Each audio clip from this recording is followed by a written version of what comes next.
আয়ুষের রক্ষা কবচ হলো কুসুম। সত্যিটা জেনে খুশি হলো দেবীমা। সম্পূর্ণ জানতে ভিডিওটিতে একটি লাইক করে দেখতে থাকো। গল্পের শুরুতেই দেখা যায় অনুশ্রী প্রেগনেন্ট, আর অনুশ্রীকে নিয়ে সবাই খুবই খুশি। এই রকম একটা খুশির খবর পেয়ে সবাই মিলে অনুশ্রীকে বলতে থাকে, সত্যি অনুশ্রী, আমরা ভাবতে পারছি না কত বড় একটা সুখবর তুমি আমাদেরকে দিয়েছো। আর এটা যে আমাদের কাছে কত বড় একটা নিউজ তুমি নিজেও জানো না। অনুশ্রী বলে, সে তো বুঝলাম ভাইদা, কিন্তু আমার একটা প্রশ্ন হলো, কুসুম কি আমার সন্তান? কি বলবে, মাসিমণি নাকি জেঠিমণি? তখনই আয়ুষ বলে, বড় মা বললে কেমন হয়? অনুশ্রী বলে, বাহ, এটা তো খুব সুন্দর, এই ডাকটাই ডাকবে, তাই তো কুসুম? কুসুম বলে, তোমরা পারো বটে অনুশ্রী, তুমি এবার দয়া করে থামো তো।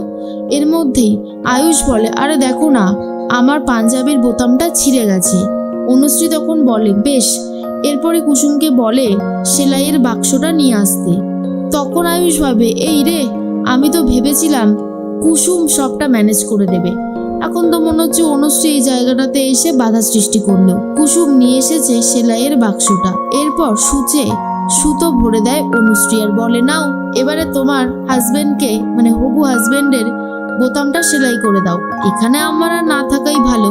এই বলেই চলে যায়। কুসুম বলে, সত্যি ছোট সাহেব, আপনি যে কি করেন না, আপনি পারেনও বটে। এরপরই ভালো করে বোতামটা সেলাই করে লাগিয়ে দেয়। আর আয়ুষ তখন বলে, শোনো, ঝটপট করে এখানকার কাজ শেষ করে চলে এসো, পুজো শুরু হতে কিন্তু আর বেশি দেরি নেই। এরপরে ইন্দ্রাণী গাঙ্গুলি পুজোর সমস্ত তোড়জোড় পুজো শুরু করে দেয়, আর মূর্তি দুটো নিয়ে আসা হয়। তখনই গুরুদেব বলে, খুব সাবধানে মূর্তি দুটোকে বসিও, একটুও যেন বাধা সৃষ্টি না হয়, তাহলে কিন্তু আয়ুষের জীবনে আবারও বাধা চলে আসবে।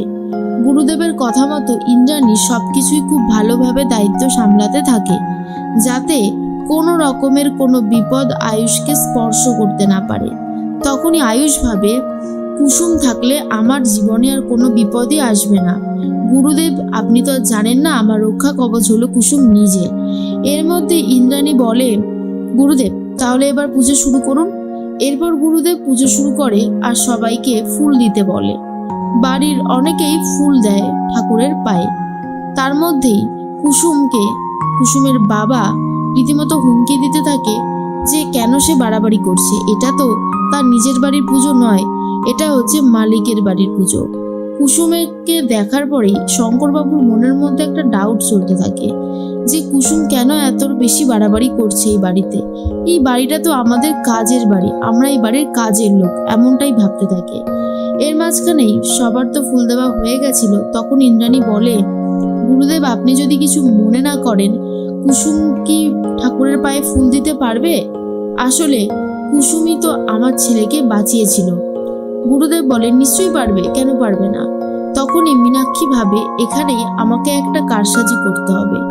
কুসুমকে আমি মোটে সহ্য করতে পারি না, কিছুতেই আমি এটা মেনে নিতে পারবো না যে কুসুমের জন্য সবকিছু ভালোভাবে মিটে গেছে। এরপরে মীনাক্ষী বলে, দিদি, আমি তো তখন ভালোভাবে ফুলটা দিতে পারিনি, আমি আরেকবার যাব।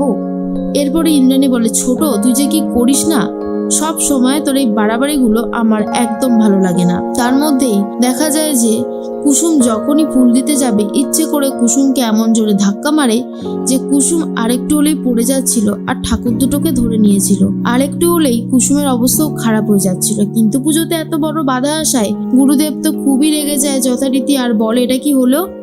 আমি বারবার করে বলেছিলাম কোনো যেন বাধা না আসে, আমার কথা তোমরা পাত্তাই দিলে না। এরপরে কুসুম বলে, বিশ্বাস করুন গুরুদেব, আমি ইচ্ছে করে এটা করিনি। ইন্দ্রাণী বলে, মীনাক্ষী, এটা তুই করেছিস, তুই ইচ্ছে করে কুসুমকে ধাক্কা মেরেছিলিস। দেখ, যেই কাজগুলো করিস সেগুলো কিন্তু একদম ঠিক করিস না তুই। এরপর মীনাক্ষী বলে, ও দিদি, তুমি আমাকে পুরোপুরি ভুল বুঝছো গো, আমি কিছু করিনি। ইন্দ্রাণী তখন বলে, তুই কি করেছিস আর তুই কি করিসনি সেটা আমি ভালোভাবে বুঝতে পারছি। তুই যদি ধাক্কাটা না মারতিস তাহলে হয়তো এই দিনটা দেখতে হতো না, কাজটা মোটেই ঠিক হলো না। এর মাঝখানেই মীনাক্ষী বুঝতে পারে ইন্দ্রাণী গাঙ্গুলি সবটা দেখে নিয়েছে, সেই জন্য মীনাক্ষীকেও উচিত কথা শুনিয়ে দেয়। আয়ুষ তখন বুঝতে পারে কুসুমকে মা ভুল বুঝছে, কুসুম কখনোই আমার বিপদ ঘটাতে পারে না, বরং কুসুম না থাকলে আমি এই পৃথিবীতে আর থাকতামই না। এরপরেই ইন্দ্রাণী গাঙ্গুলি বলে, কুসুম, যে কাজটা হয়েছে সেটার জন্য দোষ তোমারও কিছু কম নয়, তোমাকেও প্রস্তুত থাকতে হতো। ভুল তুমিও করেছো। এরপর যদি আয়ুষের কোনো বিপদ হয় আমি কাউকেই আর ক্ষমা করতে পারবো না।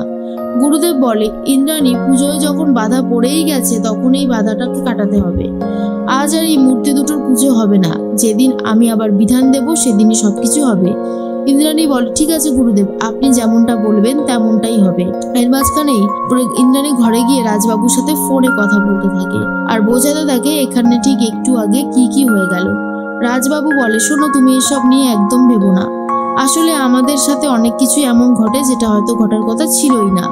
কুসুম আর ইচ্ছা করে এসব করবে না, এটা আমি খুব ভালো মতন জানি। ইন্দ্রাণী বলে, তোমাকে তো একটা খবরই দেওয়া হয়নি। তুমি কি জানো আমাদের অনুশ্রী মা হতে চলেছে? মানে আমি হব ঠাম্মা আর তুমি হবে দাদু। এই খবরটা শোনার পর রাজবাবু অনেক বেশি খুশি হয়ে যায়। আয়ুষ বাগানে গিয়ে দেখে কুসুম মন খারাপ করে দাঁড়িয়ে আছে। তখনই আয়ুষ বলে, জানতাম তোমার মনটা ভালো থাকবে না, তাই তো তোমার মন ভালো করতে চলে এলাম। কি হয়েছে কুসুম? এত ভেবো না। একটা কথা মাথায় রেখো, তুমি না থাকলে আমি কোনোভাবেই কিছু করে উঠতে পারবো না। তুমি হলে আমার রক্ষা কবচ, আর এটা গুরুদেব কয়েকদিনের মধ্যেই মাকে বলে দেবে। কারণ যতই বিপদে পড়েছিল কেন, তুমি আমাকে সেই বিপদ থেকে বাঁচিয়েছো, অন্য কেউ নয়। তাই ভরসা আমি সব থেকে বেশি তোমাকেই করি, বুঝলে? এই বলে কুসুমের মন ভালো করার চেষ্টা করে, কিন্তু কুসুম বুঝতে পারে যেটা হয়েছে সেটা খুব একটা ভালো হয়নি। এরপর আয়ুষকে দেখে দেখে রাখবে, চোখে চোখে রাখবে, যাতে আয়ুষের কোনো বিপদ না হয়।